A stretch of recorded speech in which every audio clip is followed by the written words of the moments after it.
பேசியிருக்கேன் தெரியலையே, நிறையா பேசி வச்சுருக்கேன். யூடியூப்போட தர்மப்படி நானாக பேசணும், நீங்கள் அதை கேட்டு அப்ரிஷியேட் பண்ணணும், அதில் போகிற வியூஸு இதுதான் வந்து ஒரு யூடியூபருக்கு கிடைக்கிற லாபம். ஆனால் நானாக என்ன பேசுகிறது? இந்த விஷயங்கள்லாம் என்னால் பேச முடியுமா? சுட்டு தான் போட முடியும். இது வந்து சுட்டு தான் போட முடியும். பேசுனா புரியுமா? அதாவது 7 பரிசுகள் பெற்றுள்ள மாணவி அவரோட உயரமான ஒரு சுழல் கோப்பையை வாங்குறாங்க. கல்லூரி அழகப்பா பல்கலைக்கழகம் காரைக்குடி செல்வன் நவீன் அவர்கள் வருகிறார். இது சிலப்பதிகாரத்திற்கான சுழல் கோப்பை. விஜயகாந்த் அவர்கள் GTN கல்லூரி திண்டுக்கல்லில் இருந்து வந்திருக்கிறார். பவித்ரா ஸ்டெர்லைட் கல்லூரி அவர்கள் கரூரில் இருந்து வந்திருக்கிறார், அல்லது சௌந்தர்யா. இருவரும் அந்த கோப்பை ரொம்ப வெயிட்டா இருக்காங்க. 2 பேர் வராங்க. 2 பேருமே பெற்றுக் கொள்வதற்காக வருகிறார்கள். முன்னாடி இப்போ நான் வந்து இந்த ஃபோன்ல இல்லாத ஒரு காலகட்டம் நான் ஒரு வாழ்க்கை வாழ்ந்து வந்திருக்கேன். எனக்கு கிடைச்ச விஷயங்கள்லாம் இப்போ யாருக்குமே கிடைக்க மாட்டேங்குது.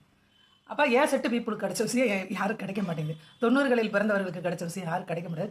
கிடைக்கக்கூடாதுன்னு முடிவு பண்ணுறாங்க. அந்த அரசியல் கட்சிகளுக்கு அடிமையாகவே வச்சுக்கணும்னு நினச்சிட்டு ஏதாவது இடகுழம்பு பண்ணுறாங்க. இங்கே வந்து பரிசளிப்பு விழா நடந்திருக்கு. ஒவ்வொரு கல்லூரிகளில் இருந்து பிள்ளைங்க வந்து கலந்துட்டு இருக்கு. ஒவ்வொரு பிரிவில் வந்து போட்டி வச்சுருக்காங்க. அதில் கலந்து ஜெயித்த பிள்ளைங்களுக்கு பரிசு வழங்குறாங்க. இந்த நிகழ்வை யாராவது காட்டினாங்களா? இதை பற்றி யாருன்னா பேசினாங்க? இந்த கோப்பை அளவுக்கு கரவொலி எழுப்பி நீங்கள் பாராட்ட வேண்டும் என்று அன்போடு கேட்டுக்கொள்கின்றோம். இவரை நீங்கள் பெருத்த கரவொலி எழுப்பி பாராட்டுங்கள். இவருடைய தமிழ், இவருடைய முத்தமிழ், இவருடைய செந்தமிழ்